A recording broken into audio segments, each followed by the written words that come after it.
Buenas tardes, buenas noches o buen día para aquel que está ingresando a este canal que he denominado Mirando a la Historia para no olvidar.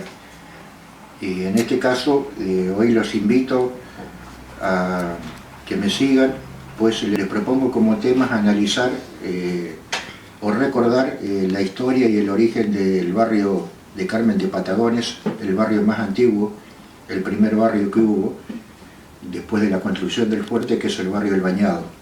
Este lugar guarda muchísimos hechos y eventos históricos,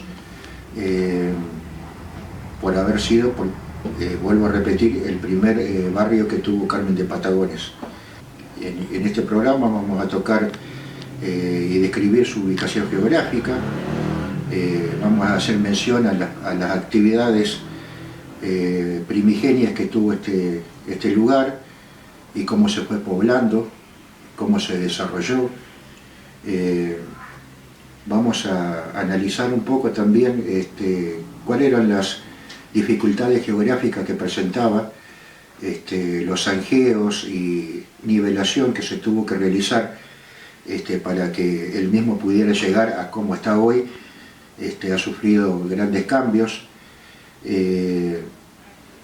Todas las transformaciones que ha ido experimentando desde la fundación del fuerte en 1779 al día de la fecha, que como podrán advertir más que nada los vecinos de Carmen de Patagones y Viedma, los comarqueños, que a través de las fotos históricas que hay, obviamente que es totalmente dispar de cómo era originariamente El Bañado a cómo es hoy, gracias a la obra de infraestructuras que se han montado. Y bueno, son transformaciones que fue sufriendo el barrio con el tiempo para lucir como luce hoy, embelleciendo la costanera de Carmen de Patagones. Así que bueno, esa es la propuesta, espero les guste. Si les gusta, por favor denme un like, comenten, por favor suscríbanse al canal y espero que los comentarios enriquezcan a la propuesta que les traigo hoy. Así que bueno, bienvenidos al canal nuevamente y vamos a abordar este tema.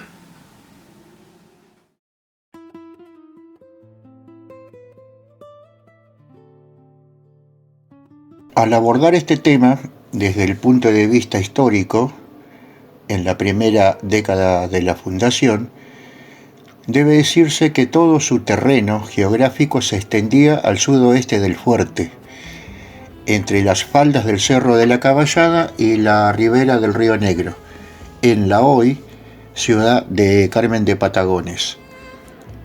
La denominación El Bañado es la que se le dio al sector y a toda el área, es decir, a la zona comprendida entre las cercanías del fuerte hasta los límites topográficos de los cerros y el Río Negro.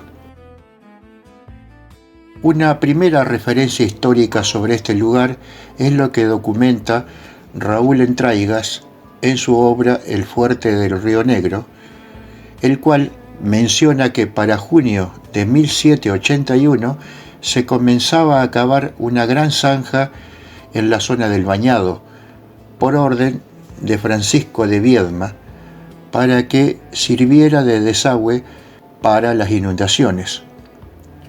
Se ve que en esos días ya se habían registrado grandes mareas del río.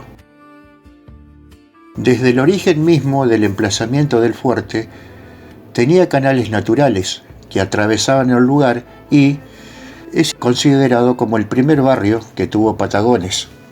El barrio La Loma, el segundo, que nacía hacia el 1800. Fue usado desde los primeros tiempos del establecimiento como zona de quintas y labranzas, para lo cual los vecinos, asentados allí, aprovechaban la subida de las mareas del río para regar en forma natural y, no por ello, dejaban de estar exentos del peligro que traía aparejado a las grandes crecidas del río, que, en más de una oportunidad, subía intempestivamente y los dejaba sin nada. El naturalista y explorador francés Alcides d'Orbigny, cuando visitaba estas tierras allá por enero de 1829, supo realizar ilustraciones, dibujos y relatos detallados del Fuerte del Carmen, describiendo la zona del Río Negro, sobre Carmen de Patagones, donde aparecía la zona del bañado ya bosquejado y descripto. Narra, en su obra Viaje a la América Meridional, que mientras se iba acercando a Patagones, navegando por el río, describe su primera impresión del lugar diciendo: al acercarnos al Villorio, algunas huertas, ubicadas en las orillas del río, contrastan con la tierra arenosa y llana sobre la cual está construido el fuerte. Sin dudas que al referirse a las huertas se estaba refiriendo a la zona del bañado. Más adelante refería: al salir del Villorio pasé frente al bañado, formado por terrenos de aluvión, una parte de los cuales está inundada, lo que le ha valido ese nombre, y el resto está dividido en quintas y campos cubiertos. La imagen que describía y dibujaba, a modo de fotografía póstuma, permite tener un cierto conocimiento o registro visual de cómo lucía el lugar del bañado en épocas del apogeo del fuerte, pudiéndose apreciar solo un par de casas y amplios sembradíos sobre la ribera del río. Fueron 5 o 6 cuadras de largo y 2 o 3 de ancho, desde la costa del río hasta el cerro, hoy llamado Cerro de la Caballada, y que se convirtieron en las primeras tierras cultivadas de toda la Patagonia. Para 1802, cuando Francisco de León ejecutaba el plano del establecimiento del Río Negro, ya aparecían los nombres de los primeros colonos que se encontraban ubicados en las huertas que se habían creado en ese lugar. Desde 1854 se hicieron notorios otros 2 aspectos a tener en cuenta: el ensanche urbano hacia el noreste y el aumento de población en el bañado hacia el sur. En la obra Archivo y Museo Histórico del Banco de la Provincia de Buenos Aires, Dr. Arturo Jaureche, Alberto de Paula, arquitecto, Carmen de Patagones, y su expansión urbana 1854-1889, al hablar sobre la descripción topográfica y orográfica de este lugar, sostiene que completaban la trama las calles y callejones que bajaban al río cortando transversalmente aquellos ejes longitudinales de circulación y, con no poca frecuencia, canalizaban también desde la meseta hacia el río la bajada natural de las aguas pluviales. El paraje El Bañado, extendido al sudoeste del centro histórico de Carmen de Patagones, entre el pie de sus barrancas, las faldas del Cerro de la Caballada y la ribera del Río Negro, presentaba una diferencia con el suelo ondulado de la meseta y el fuerte declive que caracterizaba la amplia superficie de la barranca. Su suelo es preponderantemente llano, con una altitud media entre 3 y 4 metros sobre el nivel del mar, algunas cotas mayores junto al pie de las barrancas y varias hondonadas naturales que se transformaban en pequeñas lagunas cuando había acumulación de agua llovediza o de grandes crecientes del río. Hacia 1859 se tomaba la decisión de cerrar el antiguo camino del oeste y abrir uno nuevo, a cuyo fin se acordaba que poco a poco se fuesen disponiendo los ánimos de los propietarios porque, como esta sería una medida nueva en Patagones, aunque fecunda en bienes, encontraría sus resistencias. Este lugar comenzaba lentamente a prosperar, a partir de 1863 por la apertura de la nueva calle San Lorenzo, hoy Patagonia, y la calle de la Loma, hoy Colón, que lo dividieron internamente. Para ese tiempo había quinteros, que poseían terrenos bastante grandes. Uno de ellos fue don Lorenzo Martínez, hijo, el cual fraccionaba a la parcela un terreno heredado de su padre y de su abuelo en lotes de aproximadamente 30 por 200 metros, muy amplios, que vendía a diversos compradores. El 26 de mayo de 1870 llegaba a Patagones el explorador y científico inglés George Muster, quien en su libro Vida entre los Patagones y su libro de viaje compiló interesantes descripciones de cómo era este lugar por aquellos tiempos. El estado de las calles es muy malo, especialmente el de las que bajan de la colina en dirección a la ribera. En algunas partes los peatones se hunden hasta los tobillos en la arena y en otros tropiezan con rugosas masas de arenisca. La parte más agradable de la ciudad es la calle que parte del muelle y almacén tierra adentro, costeando la base de la colina por la calle del Bajo, hoy calle Roca, pues allí es una gran extensión de terreno bajo. Está en el paraje del Bañado, que comienza a espaldas de las casas del lado este del río, y se han formado jardines y quintas, llenas de toda clase de árboles y resguardadas por una fila de altos álamos que orillan la ribera. El tiempo y los años transcurrieron hasta que llegaba el 13 de abril de 1871, donde hubo que considerarse una protesta de la familia Araque contra la municipalidad por la apertura del camino ya mencionado, ante lo cual se decidía indemnizarlos por el valor de la superficie afectada y se decidía abrir una calle pública, hoy Roca, desde Villegas hacia el este, para que fuera la misma el punto de arranque de todas las demás calles que eran necesarias abrir en el Bañado. En 1873 se desencadenaba una recia polémica social, cuando comenzaban los debates públicos respecto a la ubicación de los nuevos edificios destinados a la iglesia y a las escuelas de la ciudad, que, según la propuesta oficial, convenía emplazar entre el centro histórico y el Bañado. Se resolvía definitivamente que la iglesia debía ser emplazada entre el centro y el Bañado con su correspondiente escuela. Para este tiempo ya funcionaban algunos hornos de ladrillos, en los cuales se fabricaron los ladrillos que, por ejemplo, sirvieron para la construcción de la actual catedral Nuestra Señora del Carmen.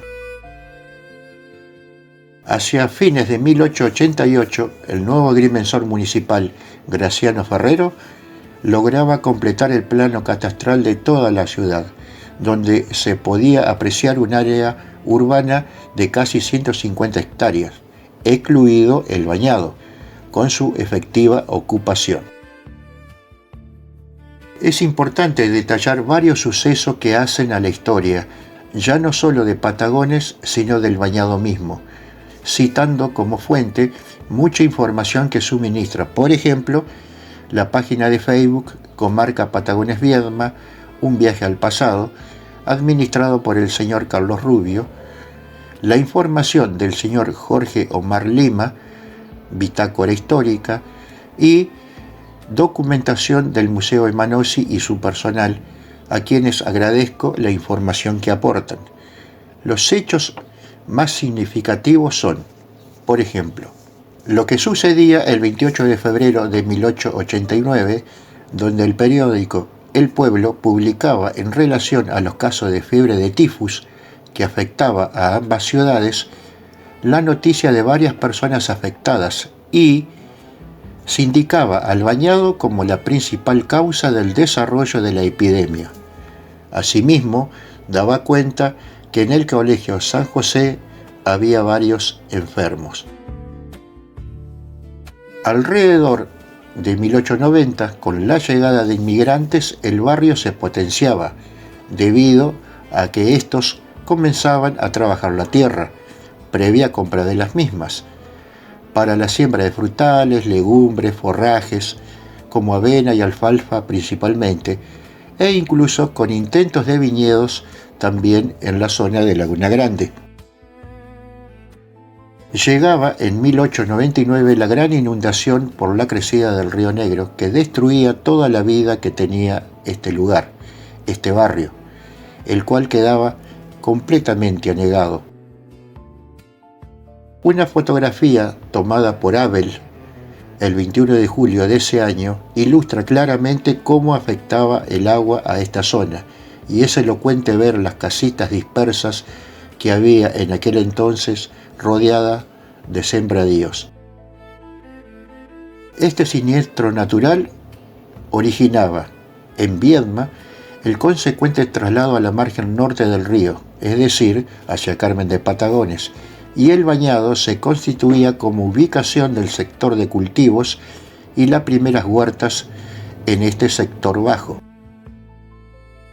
A raíz de las cuantiosas pérdidas comenzaban los reclamos vecinales, que buscaban darle solución al problema que implicaban las impensadas subidas intempestivas del río, buscando prevenirse, y así se decidía construir un zanjón con terraplén para drenar el agua en ocasiones como estas, y también el agua de lluvia que solía bajar desde la parte alta de la ciudad.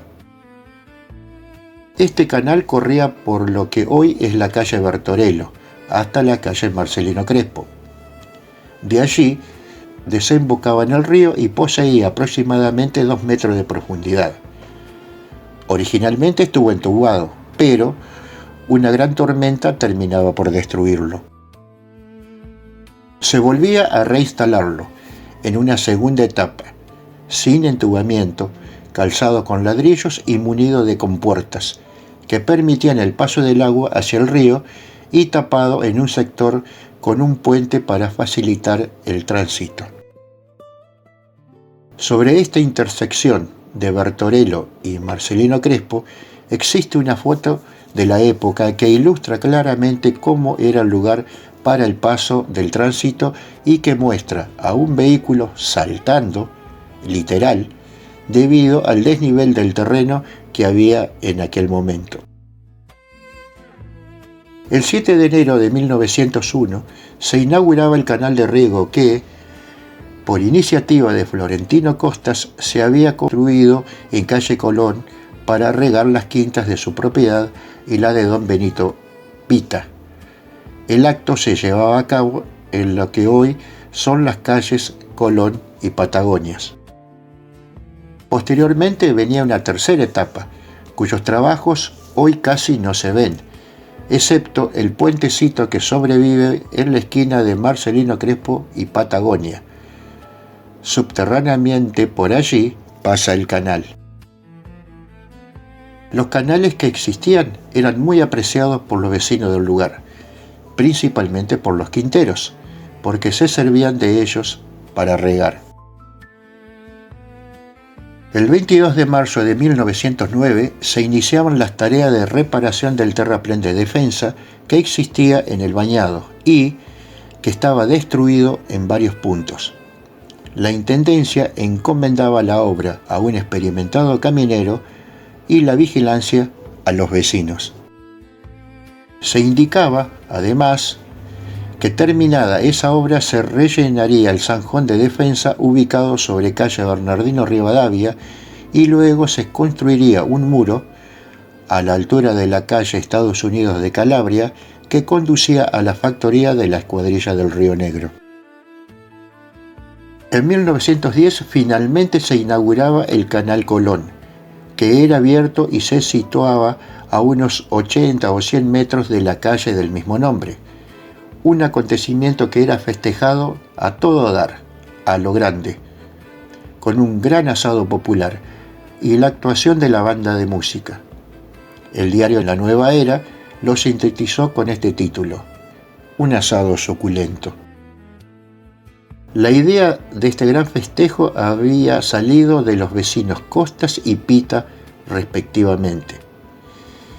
Este canal atravesaba todo el barrio y culminaba en las tierras del ferrocarril y decantaba el agua por la simple acción de la gravedad. Muchos vecinos aprovechaban el agua del mismo, que era abierto, y colocaban compuertas para desviar el agua y regar. Otros se surtían con baldes y unos pocos instalaban motores o bombas para derivar el agua a los tanques australianos. Este canal sirvió para cristalizar los sueños de muchos vecinos, que por primera vez veían saldados viejos anhelos, después de bregar por muchos años detrás de tal iniciativa. No obstante, debe decirse que existió la construcción de un segundo canal, el cual fue entubado, situado sobre calle Colón, con la toma ubicada donde nace la misma. Llegaba más allá de la calle Patagonia, pero no al puente viejo, y poseía compuertas que permitían acceder al mismo. Pero era necesario limpiarlo constantemente porque, amén de traer agua, se llenaba de sedimentos. Se lo limpiaba boca a boca. Como la circulación del agua por el mismo funcionaba por acción de la gravedad, esto hizo que se formalizara un contrato relativo al uso del mismo, firmado por todos los vecinos ante escribano público, y estaba destinado a que todos pudieran aprovecharse del mismo en forma proporcional y equitativa respecto al agua que distribuía, en forma tal que todos los quinteros se aseguraban el riego de las 10 quintas que regaba.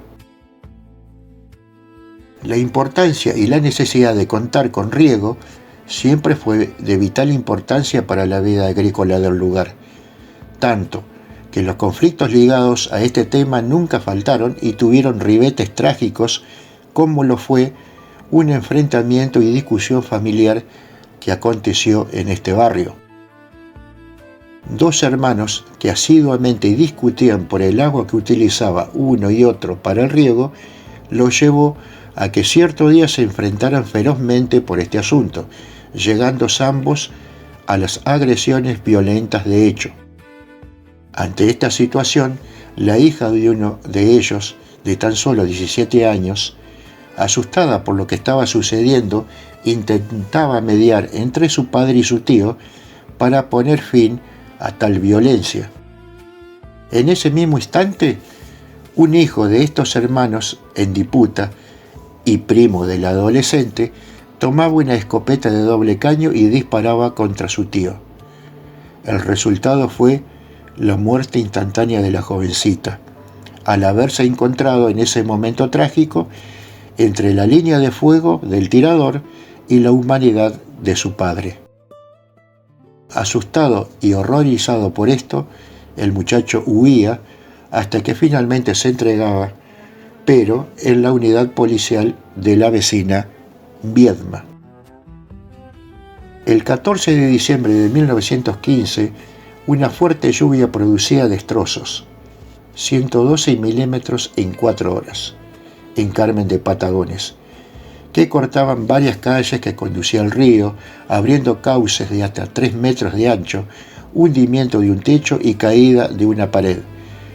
Caían 2 ranchos de adobe crudo, rotura de adobes y pérdida de gran cantidad de las hortalizas y legumbres del bañado. La importancia de calle Colón se realzaba a partir de 1931, cuando se inauguraba el puente ferrocarretero, por ser el acceso desde el puente citado y una de las primeras en ser beneficiadas con el servicio de pavimentación e iluminación a vapor de mercurio. Para esa época comenzaban a proliferar negocios de utilidad para los vecinos. Un ejemplo de ello, la panadería El Bañado del señor Tomás Franco, que se emplazaba en calle Alsina 196 y que publicitaba sus productos por el diario La Nueva Era. El 4 de febrero de 1947, el comisionado interino de El Bañado, Atilio Irisitano, elevaba una nota al director de hidrología de la provincia solicitando información por los trabajos de nivelación de suelo que se habían realizado. El 15 de junio de 1948, por decreto 14.375 del Ministerio de Obras Públicas, a cargo del ingeniero Tomás Lugones, gobierno del Domingo Mercante, adjudicaba la obra de construcción de un canal de desagüe en la zona del Bañado a la firma de Mario de Reyes. El 9 de abril de 1950, desde la municipalidad local, el señor intendente elevaba una nota al señor presidente de la Nación, Juan Domingo Perón, elevando a su consideración el proyecto técnico-financiero de riego para las tierras de propiedad municipal, que incluía, obviamente, a este barrio. En tal escrito resaltaba la necesidad que tenía el municipio para solucionar el problema del riego artificial, que buscaba subsanar con la ejecución del mismo, para lo cual solicitaba ayuda económica. Destacaba además que la ejecución de este proyecto redundaría en fuentes de trabajo y la salvación económica y social del pueblo. El 28 de noviembre de 1965, más de 300 vecinos del barrio El Bañado, por intermedio del presidente de la comisión respectiva, hacían entrega al intendente Leonardo Costas de un petitorio solicitándole la extensión del ramal de agua corriente a lo largo de calle Colón, dado a que esta zona era densamente poblado y carecía de tan preciado líquido. En la década del 70 comenzaban a prosperar las edificaciones y las quintas a desaparecer. Llegaba también el asfalto, la iluminación y la puesta en valor de la costanera. En estas transformaciones, la familia Negro tuvo activa participación con acciones emprendidas para el progreso del barrio. El 27 de septiembre de 2005, por ordenanza municipal, quedaban delineados los barrios Lindo y El Bañado en Patagones. Es por eso que hoy la calle Colón es la que divide en dos al barrio. La vereda norte corresponde al denominado Barrio Lindo y al sur, Barrio El Bañado. El 5 de junio de 2025, la Secretaría de Planeamiento, Obras y Servicios informaba que avanzaba satisfactoriamente la obra de una nueva sala de máquinas para las bombas pluviales que desagotan el barrio El Bañado.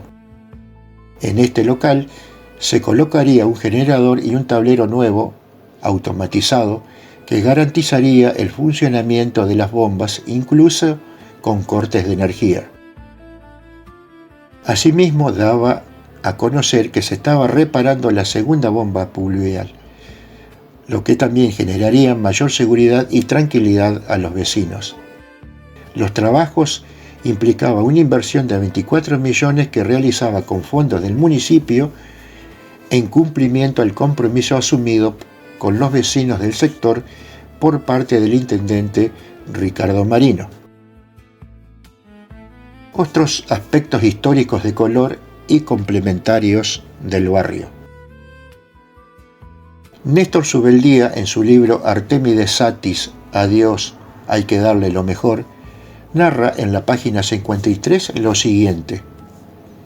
Otros salesianos de la época recuerdan también que el padre Garrone mandaba a Sati y a Seferino a cruzar el río para buscar huevos de gallinas silvestres al lugar denominado El Bañado, en Carmen de Patagones.